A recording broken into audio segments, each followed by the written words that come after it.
On this episode of Roots, Race, and Culture. It's tough trying to be a Democrat and passing a bill in the Utah State Legislature. We can explore where we clash and how to find common ground. I think she'd like to pull my hair out sometimes, but Maybe, but it's like a little family. sometimes we just disagree. I have to trust in the humanity of the good senator.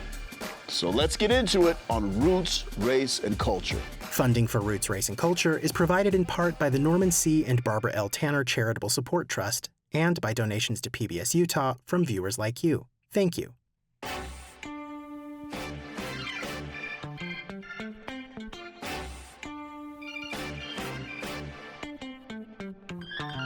Hey everyone, and welcome to Roots, Race, and Culture, where we bring you into candid conversations about shared cultural experiences. I'm Lonzo Liggins. And I'm Daner Gerald. Believe it or not, this isn't the first time that Americans have been deeply politically divided. From the 1700s to now, Americans have always been divided over political lines. However, within that division, there have always been politicians who, despite their differing political ideologies, get along privately and publicly sometimes. This article in Business Insider talks about how Ronald Reagan and Tip O'Neill were good friends. John Boehner and Barack Obama also got along. Bill Clinton and both George Bush Sr. and Jr. admired each other. And right here in Utah, Senator Luz Escamilla and Senator John Johnson may not always agree about everything, but they're able to get along both publicly and privately. Welcome, Senators. Thank you. Thank you. Nice to be here. Yes, thanks for joining us. Yes. Let's start with you, Senator Escamilla. Could you just briefly introduce yourself for us? Of course, thank you, and thank you for the invitation. My name is Luz Escamilla, and I'm the state senator for District 10. I'm also the minority leader in the Utah State Senate, and this is my 17th session. So I got elected in 2008.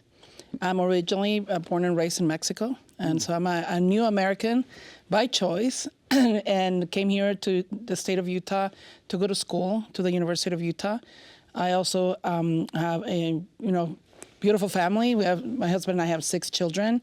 My husband was also an elected official, so public service certainly is part of who we are as a family, and we just, we want to make this a better place for our communities, for our children. I had a chance to live in the border in Mexico, so during high school, used to cross the border every day, go to high school in San Diego, live in Mexico. So, I just have some different experiences that I think allow me to understand better the diversity of my district, and I represent the Northwest Quadrant of Salt Lake City, West Valley City, and Magna. What part of Mexico, if you don't mind me asking? So all over the place. My parents, because of work, will be moving all over the country, but I was born in Mexico City, grew up in Torreon, Durango, Tijuana, and Monterrey, all over the northern part of Mexico. Nice, that's wonderful. Welcome. Thank you. How about you, Senator Johnson? Tell us about yourself. So I'm John Johnson. I grew up in North Ogden, went to Weber State University, had a great experience there. When I graduated, I actually went to Texas A&M to get a PhD in economics. And when I finished that, I actually was a professor at SMU in Dallas. Okay. And then moved to the University of Mississippi, where I spent about 15 years. What town is University of Mississippi? Oxford, Mississippi. Okay. I used to tell my friends that I taught in Oxford, so they gave me a bad time about that because they knew I was in Mississippi. So. Well, you got some nice shoe game. I like these gaiters that you're wearing. What are some other, give me a quick tip on what are the hobbies that you enjoy. Is there any hobby that you like? Well, I was early on, I was a computer programmer. Okay. And I worked a lot in AI. So my main research interest actually was genetic algorithms, neural networks, and so I like just playing around with things online. I love technology.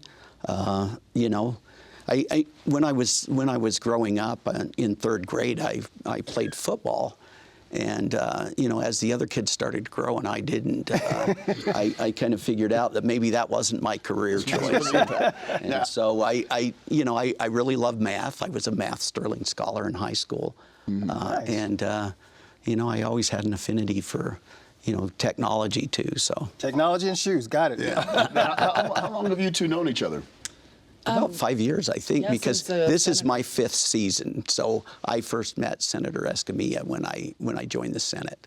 Nice. So I just got reelected. So this will be my 5th session. So It's such a tough political climate right now. Tell us, on a national level, why do you feel like the country is so divided? Can you start for Sure. us? You know, I think it's growing pains, right? I mean, we are a relatively young country, but we're also becoming more diverse. And by that, I mean diversity in many sense of the word, right? Many cultural identities. And I think people get to react to differences. And unfortunately, to my personal point of view, there are some really negative perspectives related to changing demographics and to the needs of trying to be inclusive of all. And I think that has contributed to more political divisiveness. I think there's always differences on opinions, and I welcome those. Is when it's permissible to hate or to be mean, that is when I think it's hurting our nation now. Yeah. There used to be some decorum, and like I said, I was elected in 2008, so certainly very different times. I was very young. I was the youngest ever elected in the Senate. Wow. The first Latina and the first immigrant elected. Wow. So I've seen many changes in that period of time, and I agree. I mean, these are more difficult times, and I'm hoping that we can, history repeats all the time. Yeah. Unfortunately, we don't learn sometimes from that history, and that's why history is so important. Yeah. To be taught and to be discussed and to have honest conversations, even if they're uncomfortable. Yeah, I remember the thing that stood out to me most in elementary school when they were teaching about the Constitution was my teacher summed it up by saying the Constitution basically says you can do anything you want as long as you're not hurting anyone else in the process. Basic. That's Basic, very yeah. basic. How about you, Senator Johnson? What do you think? Why do you think the country's so divided? Well, of course, there's political differences, but we can have political differences and still have conversations. And I think that's the important thing we have to remember. We can have very, very strong political views, but still listen to other people. And I think that's important. Why are we divided? I think we have very different opinions about things. People ask me a lot. They said, Senator Johnson, why are you so focused on culture wars and stuff? And I said, what I'd really like is for that to end. I think that, especially in our public schools, I don't think these political ideologies belong in public schools. I think we need to teach kids to read and write and do math and be focused on, focusing on kindness and other things are really important. But I don't think there's room for the political ideologies. And we have differences of opinion about what that means, right? But I think in general, that will help us actually tone down. One of the things that's driven me in a way is that, I was a university professor for a long time. I left to start a software company, but from the time I left and then come back, I noticed that there's a lot of things taking over the universities, and it's not exactly the way it was before. Yeah. Well, I want to ask you both a quick question before we even delve into anything deeper. How is it that the two of you get along so well? I think she'd like to pull my hair out sometimes. But. Maybe, but it's like a little family, right? I mean, and I'll say this, I think Utah is a pretty unique place. I know we hear that all the time, and I don't want to sound cheesy, but it is unique. And I've seen it because my husband was a legislator in a different state where things were a little bit different. There was more tension, and that's something I've appreciated of Utah legislature. As a member of the Super Minority Caucus, where we're outnumbered significantly, that there's still a sense of decorum and respect, and that's something that I give to the senator. He's a gentleman, and I've said this, right? We are in the opposite side of issues, and we had a really difficult, last year was very difficult for the two of us on issues of diversity, equity, and inclusion, and the outcome was not what I wanted. But there's still, his interactions, his ability to discuss and respectfully agree to disagree is how you get along. Is respecting his family, is getting to know in a personal level who you are, a little bit of where they're coming from. I mean, I may not understand everything of his lens, and I cannot maybe see from his lens, but I understand some of his perspective. So having the ability to talk, to spend time we spend 12 hours a day when we're in session together. you do create relationships. So I would say it's about building relationships that keep us in this respectful, civil way of dealing with issues that are difficult and hard. So prioritizing the relationships over the politics at the end of the day keeps things civil. Absolutely. Well, and making sure that you have respect for people. I mean, I can think of a case in point. You know, Senator Escamilla was real big on, you know, helping disadvantaged kids, right? And you know, different Medicaid things that were going on, and you know, she actually got me to vote to give benefits to undocumented children, right? And actually, the way she pulled me along is she said, "Well, let's limit this to families that are working," and that was kind of a way of us bridging a gap, you know. And so I think there are ways. I mean, Senator Escamilla has a way about her, though, that you know, she tends to get some things done that I don't think she's ever going to get done, but she does because she's willing to listen and she's willing to compromise, and you know, and I think that's important. I think at the end of the day, we can we can see needs, and we can make sure that that we take care of the least of those among us, right? And I think that's something we share. Yeah. Right. Common understanding. Listening and compromising. What a profound thing. I mean, if only everyone on social media could actually do those things these days. Yeah, it seems harder than you would think. So I have this question. You know, it's a very red state. 52.4% of active voters vote Republican. So are there divisions at all among the parties, or are they strictly by party lines in Utah specifically? Well, I can tell you this last governor's race there was a lot of division within the Republican Party, unfortunately. You know, and I think at the end we kind of came together on some things, but there's still people that are upset the way things turned out in the Republican election for governor. And you know, there's wounds to heal over that. Social media is one of those things where I think the vitriol. You know, for some reason, people say things behind the monitor at their keyboard that they wouldn't say to someone in public. Sure. And it's hard. It's hard not to respond to those kinds of things. Well, and I think part of it is when you don't see someone in person, when you're not in front of someone, you can say a lot of things and then click off your phone or your computer and go home or do something else. Yeah. And you forgot about how painful those words can be. I would say I think there is diversity within voices in every party and every caucus. When it's such a large group like the Republican majority caucus, there's so many. Of course, you start seeing different, groups. Yeah, striations. Our caucus is a member of 6 members. It's such a small caucus, and we still have differences. Also, your districts look different. You have to be responsive to your constituents. So we sometimes. You will end up meeting with some people that you're like, wow, how did we end up in the same place? For different reasons, you're in the same place on an issue. And that's how you get to build this, kind of like coalitions of the willing, of having people coming together. The other part is I think it's fair to recognize that, because we are spending time together, because we work together, there's also people that are, like the good senator was explaining, that are willing to listen.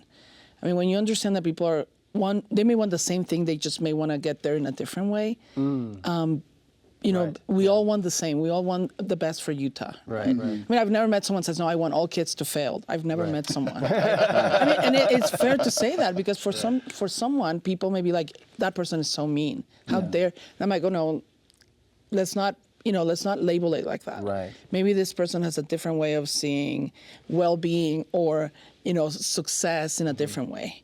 Yeah. And that's why those different voices matter. And your experiences matter, like you said. The way you came to where you are, with starting in Mexico and all, an amazing experience. That's good to hear and understand, because it does give you a little bit broader lens. Quick follow-up question, though. If there are sometimes, as you say, divisions within parties, and that's expected and natural, does that make it more difficult to reach across party lines when within your party you're having striations? I think it makes it easier. And I'll say this. One is, because that's what makes us so different from Washington, D.C., that we can get to talk to each other. If in D.C. getting an appointment with someone from the other party requires months, and I just go and call him. I mean, do his cell phone. Yeah. Or, hey, can we just have lunch and talk? Yeah. And during the session, I just go in his office. I mean, we don't have this. I think that has helped Utah to just be more practical. We also have a very short session, which helps us, I guess, do less damage in a way, because we're all contained for 45 days, and we need to balance the budget and take care of issues that matter. Right? There's a lot to do in a There's short a amount of lot time to do. So we're like in a fast pace that makes us have to work faster and do things and get things done. Right. So, Senator Johnson, what are some issues that seem to come up constantly in political circles these days? I'm not sure. Like, what are some kind of, are there certain policies or bills or things? I think like this session, I think there's a lot of bills about higher ed and reforming higher ed, and I see some of them from my own party where I think I really want to separate, vocational education from a university experience, and I hate that some people want to push a little bit too far, I think, in reformation of the university system. But that happens to be something that's important to me, right? Yeah, having been an having been an academic and having understood it from the inside. But I look back at my own university experience, and I can tell you, some of the courses I've had in the liberal arts and humanities were the things that actually gave me a better mind. It helped me to learn to think and to analyze things, and this push towards a vocational type, competency-based instruction, it has me worried a little bit because that trains us for the job market, which is really good, but I think if it results in getting rid of some of the richness we have in a university experience. That worries me. Learning how to learn is really important. Well, and critical thinking, right? I think, as a parent, I mean, I want my children to learn how to do critical thinking, so they can analyze and process and find solutions. So in the business community, asking for vocational people being ready for the jobs is critical for our economy and our growth, but you also want people to bring innovation. Yes. And without understanding, without listening, without learning, how do you bring innovation? So, we hear a lot from, the business community saying, especially with the newer generations that are so attached to the phones, their emotional IQs may not have been developed. Yeah. That there's this disconnect of talking to people. They're afraid of a phone and making a phone call. Everything has to be via text. I mean, those things are skills that maybe we take for granted, and we're a little bit older, and we have had a different way of living and being raised in a different way, connecting with people, because there was no cell phones during that time. So this ability to make sure that we're not completely removing ourselves from, connecting with people and that emotional IQ and learning, and it's the richness, like the senator was saying, of our universities and that experience. Why is it the best? I mean, many like us, like myself, came here pursuing the best education in the world. It was a huge sacrifice for my parents, but they wanted that for their children, right? So my brother and I moved here. I mean, my brother took a very different route. He ended up having a PhD from Stanford, and I stayed in Utah, did both my undergraduate and graduate school here at the University of Utah. So just a different route, but at the end it was because we knew this was the best place in the best country in the world. Yeah. And that American dream, I believe is here, and it's available, and we should fight hard so everyone has that opportunity. Yeah, it's funny because now in 2025 we are in a time period where everyone seems to be just really on just different sides of the fence. Why is it important right now with everything that we have, especially in Utah, stuff with immigration, we have stuff with DEI, why is it important that right now we come together and find middle ground like you two were able to find? Let's start with you, Senator Johnson. Well, I think it is necessary to find something in the middle, but sometimes we just have to disagree, right? I mean, and at the end of the day, but we can disagree in a way that doesn't leave bad feelings on the part of somebody. But I mean, this DEI thing that we went through, I think at the end of the day, we really didn't agree, but I think the solution we came to is representative of what I call the Utah way, and that basically was, let's treat everybody the same. And that may not have been the ideal, on the part of many, but at the end of the day, I think that's what we need to do. Yeah. So I have an interesting thought from an article in December 5th, 2024, article published in the Deseret News said the top 5 most important issues that unite and divide Utah voters are, number 1, housing affordability, number 2, politicians listening to voter concerns, number 3, dealing with inflation, 4, government overreach, and number 5, partisan politics.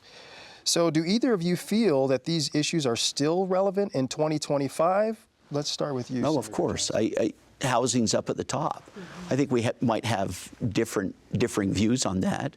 Having been trained as an economist, especially a conservative, classical, liberal economist, I think that, I have real problems.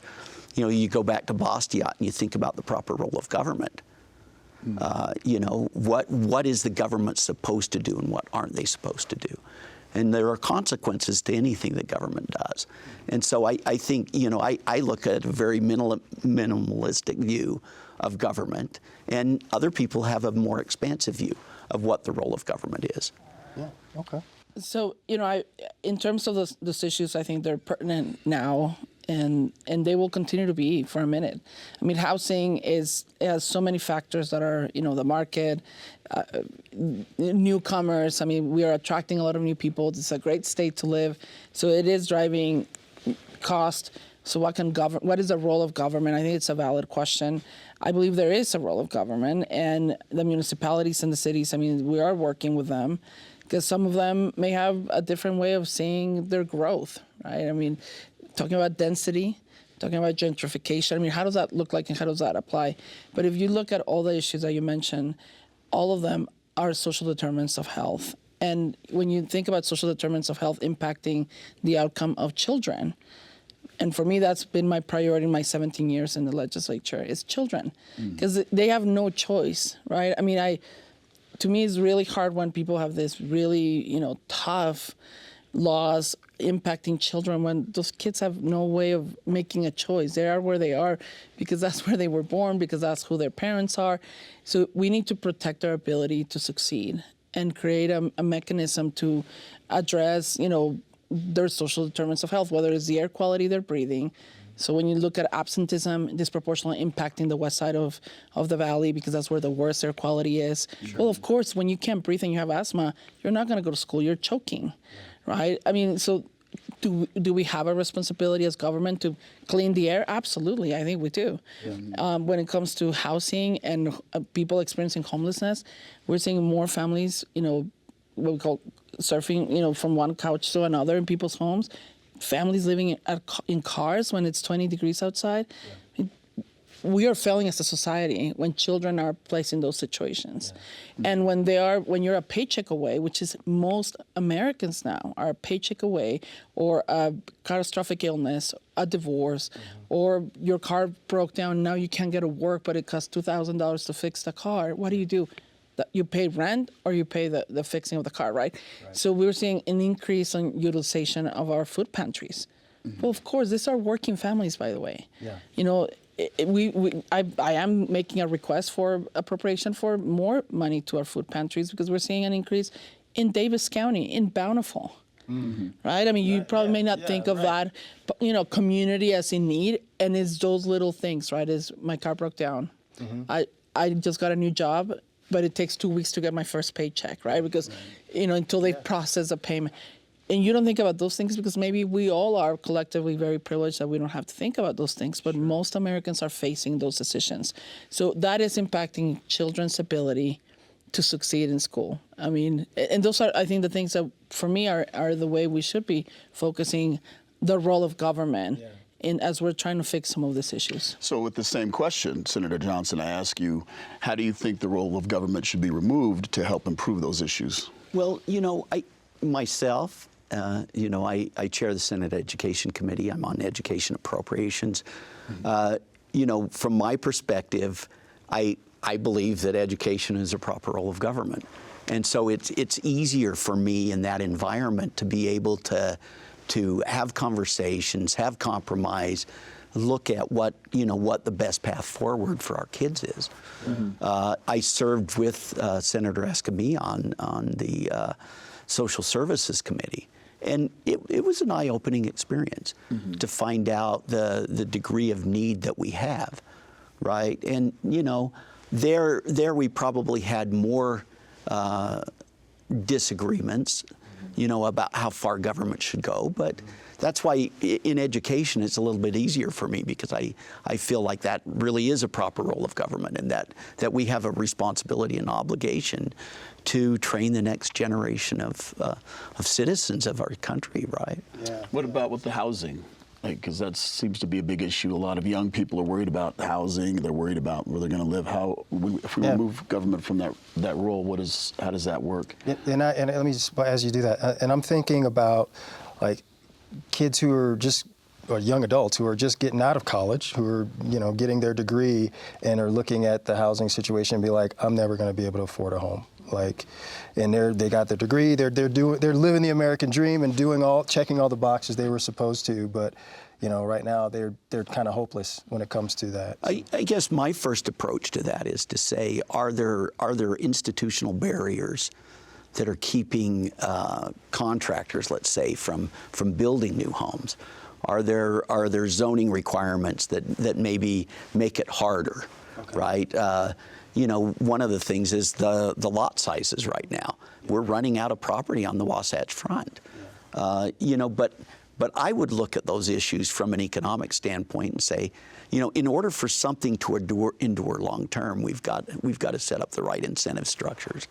And I think there are ways to deal with housing problems by getting the government out of the way rather than in the middle of it. But can they? So let me ask you this. I want to understand what you're saying. So can they do regulatory things to fix some of those issues and then let the market sort of do its own thing, or do they just need to totally stand back? Because I hear a little bit of both, I feel like. I think local, we have a problem in the state with what we call NIMBYism, right? Not in my backyard, don't do this where I live, right? You mean among the constituents? Right, yeah. And so that's a problem. We were used to having large lots, right, big houses on large lots, and sure. And that may not be practical long term, right? We're starting to see a lot more urban development, large condo projects, and these things can help to drive down the cost, right? But I guess what I would do is probably look for a market solution first. That doesn't mean Senator Escamilla's approach is wrong. And we might have differences of agreement. Maybe that's there. In certain places, yeah. right? Certain well, places, I know my And own kids. the Senate president, for example, put in place a program that I love, and it's a first-time home buyer program, and helping a lot of these younger, couples and families, where they will give them the first $10,000 towards a down payment.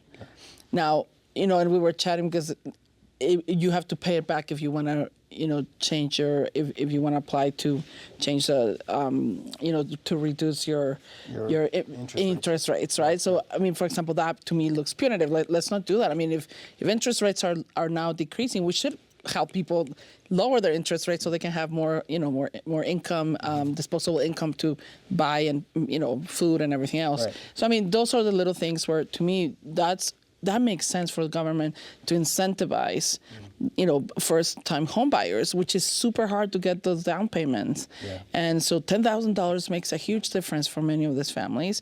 To me, that's an appropriate role of government. And then the other one where the senator is right. Some communities don't want to see smaller units or, condos. Well, we need to be open to the fact that we're running out of space. And density is real, and we're gonna have to change, and that is a cultural mentality that needs to change. The market will drive a lot of those things, but I think there is opportunities for government to incentivize, a behavior that allows for more individuals to access the American dream of owning their own home. I love it. Economic development things can change too, because how do we get industry to locate in smaller towns? Agreed. Right? Are there regulatory burdens there that we can release so that companies can actually move into a smaller town where there's more property, where people can actually afford to have a larger lot, maybe? But the lot size is a big deal right now on the Wasatch Front. Property is very expensive right now, and we've had this big influx of workers. I mean, look at all the new companies that have opened up in Utah. I mean, that drives up wages, it drives up home prices. And those are companies that are based in Utah, a lot of them. There's a lot of incentive in the film industry to solve a couple of those things. They have incentives to get people to do things in more rural areas to do their filming, which adds a huge economic boost to those areas. And there's a lot of stuff about that. So let's switch gears a little bit. What advice would you give to other politicians, senators, local, national, on how to find middle ground with people who have differing opinions and different sides of the aisle? I mean, it took me a minute, but I've learned that you have to get to know people at a personal level. And it can be hard. I mean, if you're an introvert, it's gonna take a minute. And I've told people, I'm like, I have some incredible friends that if you would have asked me that day we met, will that person be your friend in the future? I'd be like, nope. I'm going to Vegas and betting that that's not gonna happen. Yeah. Because you get to know them, and I mean, even in the biggest disagreements, you get to see the humanity. I have to never lose hope in humanity, right? I had a mentor that was actually a professor at the University of Utah, and he worked for the Reagan administration, an incredible Latino. He was in the Army. I mean, he just had this incredible just resume of work, and he was a Republican. And he, I was very young, active through the university, doing advocacy work, which is how I ended up, running for office. And I remember one day he said, Luz, just remember, the moment you become cynical in politics, it's your cue to get out of it. And it stuck in my head. And there are times where I have to pause, because I'm like, if I lose hope, why am I there, right? And some days are harder. As a member of the minority party, it's a rough place to be. I'm not gonna sugarcoat it. Yeah. It's tough trying to be a Democrat and passing a bill in the Utah State Legislature. So I have to trust in the humanity of the good senator. That when I come and I said, look, John, let me tell you why these families need this. And there's going to be ideological issues, philosophical issues, policy pieces that for him, he's going to be like, Luz, this is not where I can be. And sometimes it takes years. I mean, some of the bills that the good senator mentioned, it took me years to pass. Not one, not two, not three, not four, but 5. Right? But it ended up being a better piece of policy after working with everyone's opinions, and it's hard, and it's heartbreaking sometimes, and so I would say never lose hope in humanity. If you're gonna be in politics, and you already are upset and angry, it's a really bad place to start. So I always tell people, like, why do you want to do this? And then recognize that you're gonna sacrifice part of your family. This is a job that requires, a lot of people want a little bit of you, and you want to do it because you feel passionate about an issue, you feel passionate about, whatever it is that you feel passionate, it's what drives you. People. At the same time, that people drains a little bit, right? Whether it's energy, time, and someone is gonna feel it, and your loved ones. So you have to have these really hard conversations with your loved ones, especially your partner, your spouse, your, significant other to be like, how are we going to share this? And then you have your children, right? That didn't sign up for any of this stuff. I mean, I had 2 pregnancies and 2 babies while serving, plus another baby. Like, so when you're through this process, it's hard. So I always said, was like, just recognize that. Look where you can live, right? Can you do this? Can you be happy with this? And can your loved ones be happy with you? Because it also brings a lot of great feelings, right? When something good happens and you see it implemented, and people come and say, thank you, this bill changed the life of my child. I mean, it's beautiful. You feel the same. How do you feel, John? Well, I think I feel the same way, that the idea of the shared humanity. I mean, some of the issues we've been debating the last couple of weeks have been ones that have been very difficult. And sometimes you kind of think, why did we even have to bring that up? But once it's up, the issues on the table, you have to kind of follow, your philosophical foundation. And I like that. I like that people have they think about who they are and how they place themselves, and therefore they're fairly predictable of what they're going to do, right? And I think that's important, because if you're not following a passion that you have, you're not following your inner voice that drives you to do things, then you're cheating yourself, right? Well, and can I add something? Because I think you're correct. There's also, for not for everyone, but for example, for me, faith plays a big pivotal role on how you do this. And when I say don't lose hope in humanity, don't lose faith in humanity, but also, your own faith of how you see the world and your role in this world of trying to change it for better. And I always think of my colleagues, like, even when it's something that I didn't like, when it's something that's hurtful, maybe they said something that is painful, because it happens. Yeah. We do say a lot of things. And I'm sure I've said something that has hurt someone else. I mean, I recognize that. I need to think, okay, this person has a family. I mean, like, they're a whole person, and they're not just what that comment came out, right? They're not just their beliefs. No, they're not that comment, that one cultural identity, maybe. Yeah. They're more than that. Yeah. And that is that humanity. And I think in politics, if we can remember that, in the Utah State Legislature, by the way, about 85% of the time we vote together, everyone. I mean, the 104 members vote yes about 85% of the time. Yeah. So, I mean, there is a lot of common ground. There is. It's those more divisive issues, and those are hard. Those are, emotional issues. Those are where we see those divisiveness. Can I ask you about the divisive issues? Speaking of which, you spoke of DEI earlier, where you two didn't get along in that circumstance. Can you go into that a little bit? Like, I'm going to start with you, Senator Johnson, as far as what it is you feel about it, and then what it is that you disagree. when I first came into that issue, it was interesting. I mean, you could say I dropped a bomb on it. Okay. Right? Because the political climate at that time was, Spencer Cox had just been elected. One of the first plans in the first 100 days was to sign the Utah Compact on DEI, which actually was a sign that we're going to push forward on this big time. We're going to push it everywhere. And to push DEI? Right, yeah. Okay. That was going to be a focus. And that bothered me. And it bothered me because, I'd studied, Marx and Engels and the Frankfurt School, and kind of understood the philosophical evolution of that, and it bothered me from an academic standpoint.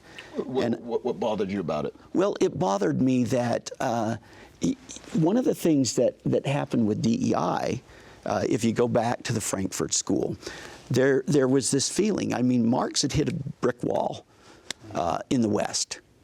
And so the whole foundation of Western civilization, Western culture, and one of the things that the critical theories really did is it was a critique on society, right? Where there was a belief that the West was somehow evil, right? And that a lot of this was created to put down minorities, right? Okay. And a lot of the structure.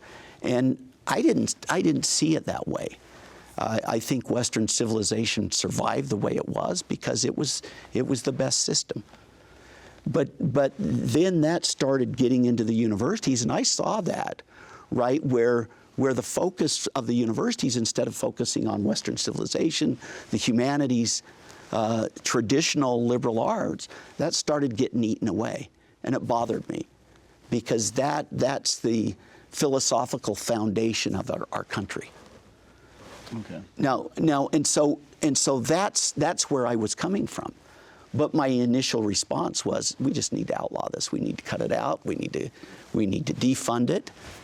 And you know, one of the great things in talking to Senator Escamilla and others was I started going to the universities and look at progress that had been made in certain areas. And so it made me rethink maybe this isn't a problem of that in general. Maybe we really don't have to just take away the funding. Maybe we can refocus, right? And you know, two of the things that really stood out to me in that whole thing was there was a lot of work done with first-generation college students, kids that didn't have parents that went to college. Yeah. They didn't have the experience. They needed help that other kids didn't have. Yeah.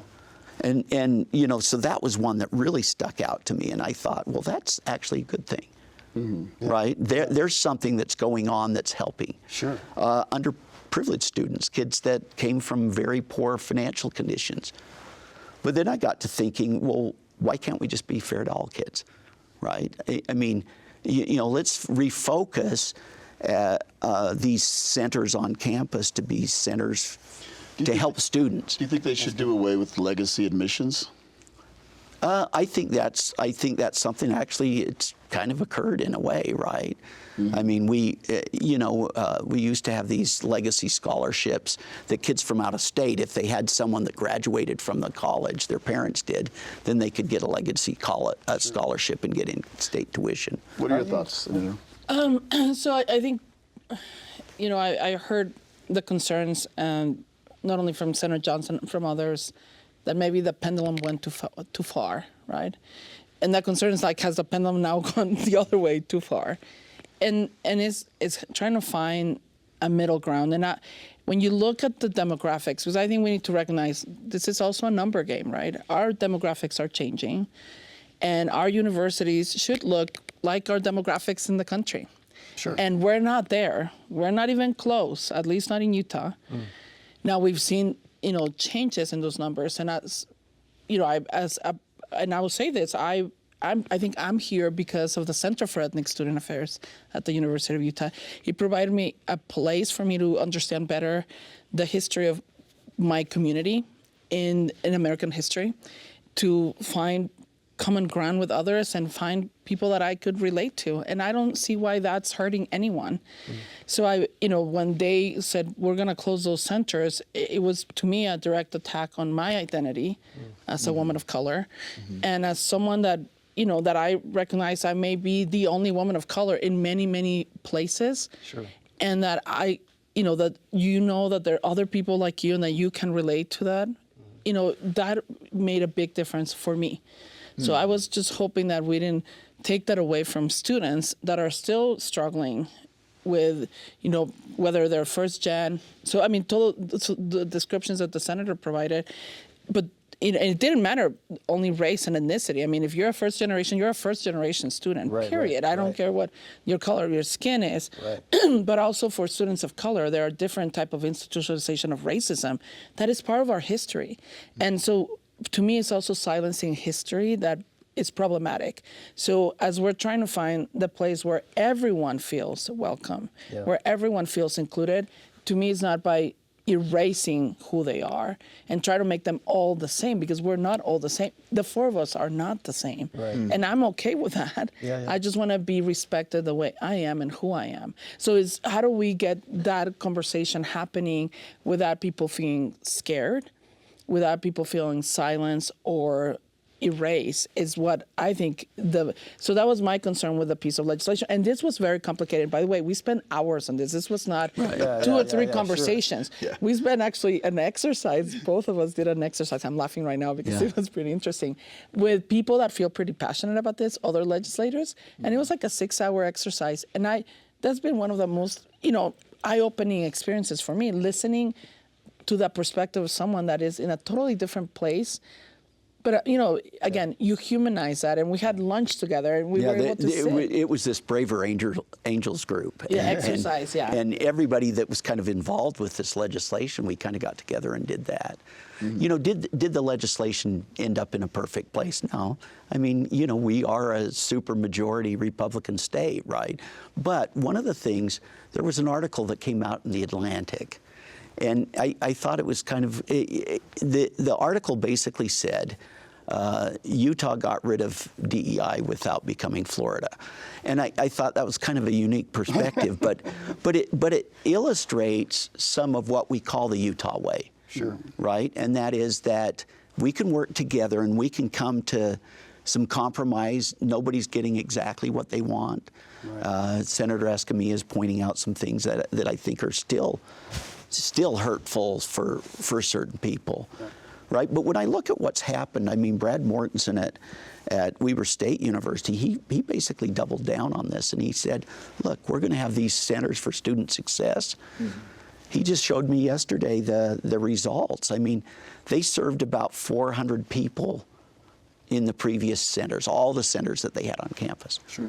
Last year, they served 1,500 students. That's great. In those centers. And so what I'm saying is the access really went up. Yeah. And there was I encourage you to read an article that just came out in the Chronicle of Higher Ed, which started out to be very critical about what President Mortensen did, but ended up being a fairly positive article about how they've still been able to focus on the Hispanic population that they have, but yet try to serve all the students. That's great. Let me just interject something real quick because we're low on time, but I'm just going to say this and put this out there, and no one even has to respond, but one thing that I've experienced in my life, because I've been always one of the few people of color wherever I was, whether it was on the swim team or in an honors class, whatever, from whenever. So I've known a lot of Caucasian white people, and in that time, I have never met anyone who went to travel somewhere, let's say Africa or South America or wherever, where they ended up being the only one in the room, which that's sometimes me on a regular daily basis. Sometimes I don't even see another black person except for the one in the mirror. And in every single case, that person came back different because they didn't really understand what that feels like until they experienced it for themselves.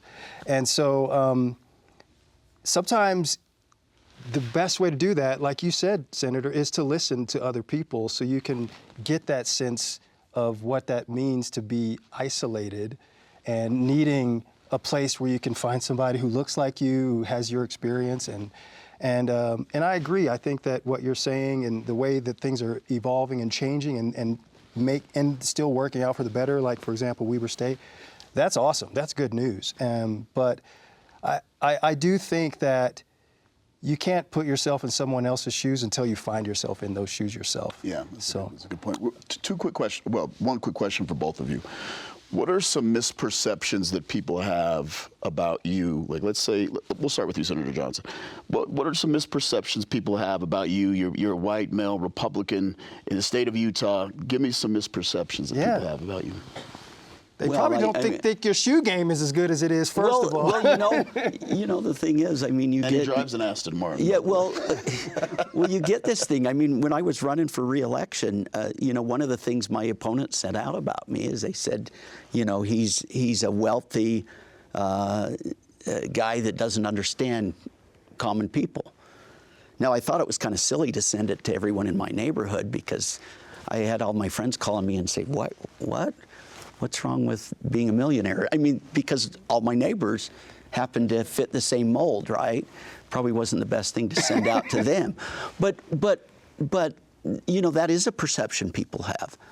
that you don't understand. You know, and I would say, you know, our differences have more to do with philosophical foundations that we have than they really have to do with where we grew up. You know, when I was teaching at the University of Mississippi, my kids grew up in Mississippi. Yeah. When I went to Ole Miss, I stayed at the motel on campus, and halls were lined with rebel flags. Yeah. You couldn't see anything at a football game because all there was is a sea of rebel flags. Wow. And I saw that campus evolve into a more inclusive place, right, where more people felt comfortable. And I saw the evolution of, you know. You got to have that experience yourself. Yeah, well, and what was interesting to me is, you know, in my children going to school, I mean, it was half black, half white in every class, almost 50% exactly. That's pretty good. And, you know, what happened with my kids was most of their friends were black. And the reason for that was if they'd go home with their white friends, and the mothers would find out my kids belonged to the Church of Jesus Christ of Latter-day Saints, and they were like, "Oh, you got to stay away from that kid," right? And so you know, and that's another type of being segregated, right? Sure. But I think my kids had a wonderful childhood. They were able to see things through different eyes, and I think, you know, I mean, that's, in a way, it builds resilience, right? Sure, absolutely. And does that mean the world is fair? Does that mean that was right? No, it doesn't. And, you know, we saw a lot of that you know, we happened to go to Ole Miss at a time when, you know, they hadn't come around very far. So no one would expect that your kids related more to black people than white people growing up. Well, That's for sure. you know, I don't know if I can say that, but most of their friends. That sounds like it. Right? They're getting segregated. And you know, I remember at Christmas, my kids had a wonderful time because a lot of their friends didn't have much. Yeah. And so they spent a lot of time at Christmas gathering up things and delivering to families around town, right? Secretly. Yeah. So what about you, Senator Escamilla? What would be some misperceptions? You know, you're an immigrant, you're a Democrat. What are misperceptions that people have about you? You know, I think for me is the concept of that we're all the same. I mean, Representative Romero, which is a minority leader in the House, and I laugh because they think we're the same person. They call us, this, you know, we're interchangeably. Apparently, there's only 2 brown women in the entire state of Utah, and you know, and it's almost like a joke, but you know what? We come from very different backgrounds. So she always makes that point, and I appreciate that. We met at CESA when we were both college students, so we go back many, many years, and what's interesting is we could not have had more different, you know, the way we brought up, from religion to our family structures.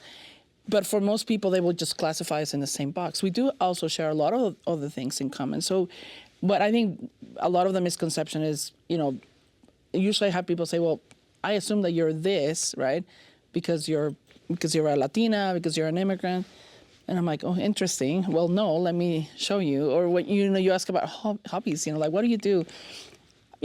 Most people will never guess that my favorite thing to do is watch Korean dramas. I love Korean dramas. Popular these days. Right, and K-pop. And I was like, I love languages. I speak French. I mean, my kids speak, you know, French as well, and Spanish.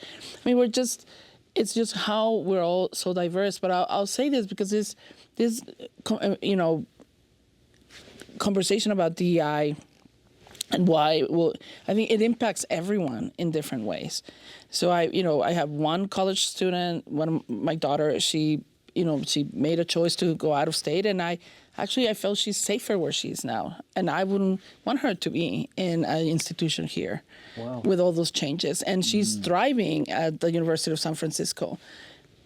That was, you know, and again, but we had an opportunity to make that choice.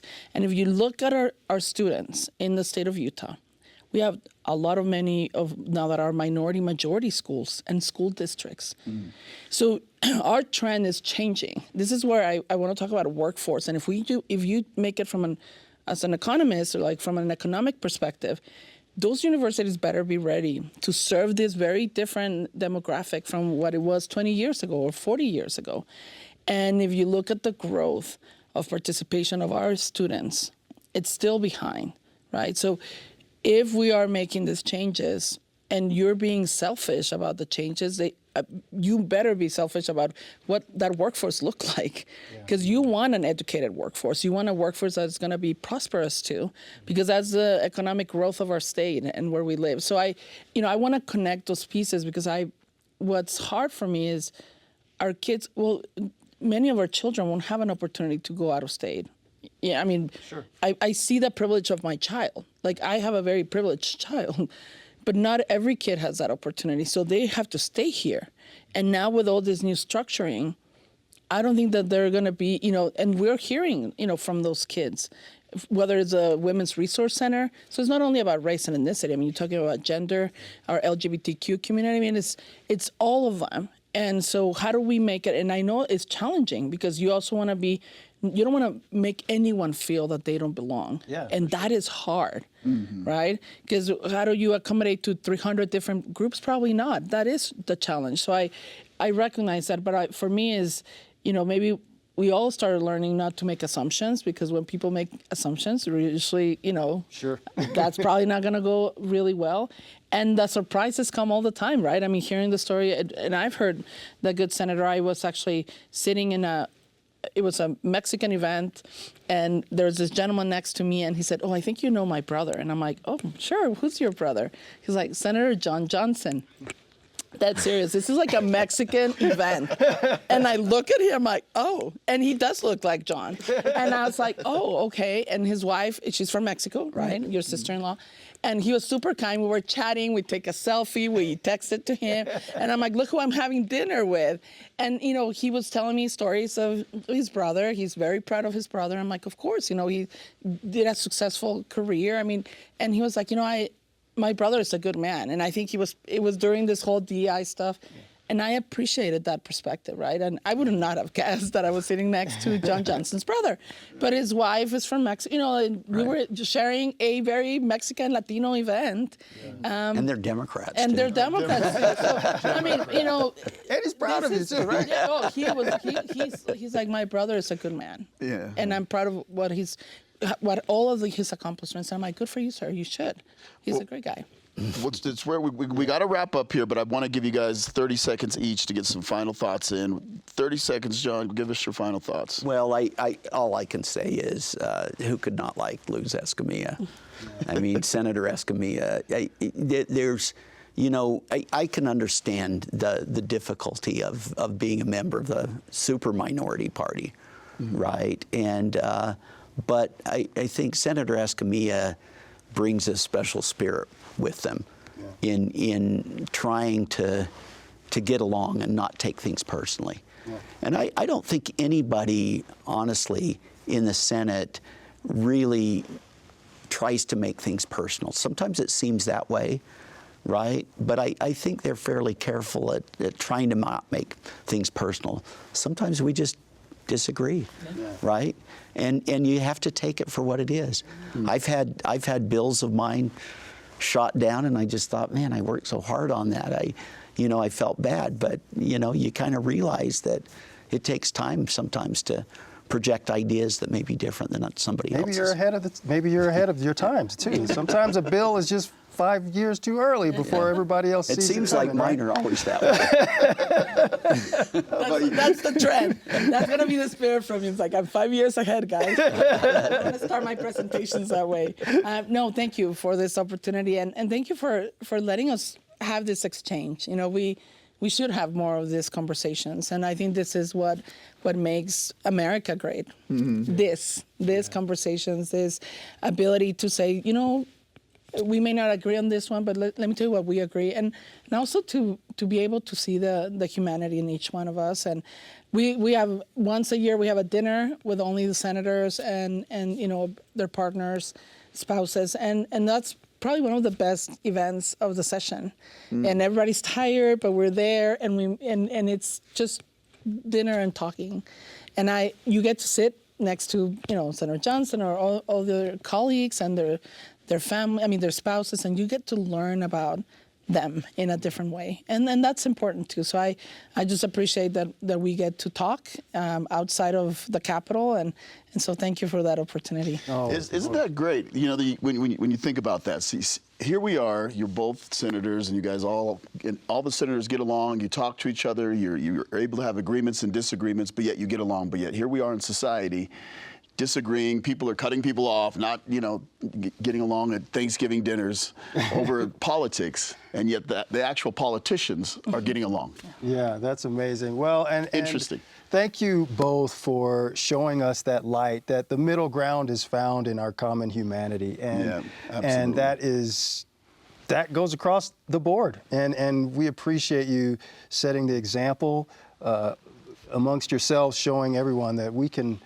do this if we just listen to each other and believe in each other's common humanity. So Thank you. from all of us at PBS Utah, thank you for joining the conversation. As always, other episodes can be found on our website, pbsutah.org/roots, or on the PBS Utah YouTube channel. And if you had feedback or ideas for the episodes, be sure to give us a shout out on social media. Until next time, for Roots, Race, and Culture, y'all, we are out. Funding for Roots, Race, and Culture is provided in part by the Norman C. and Barbara L. Tanner Charitable Support Trust and by donations to PBS Utah from viewers like you. Thank you.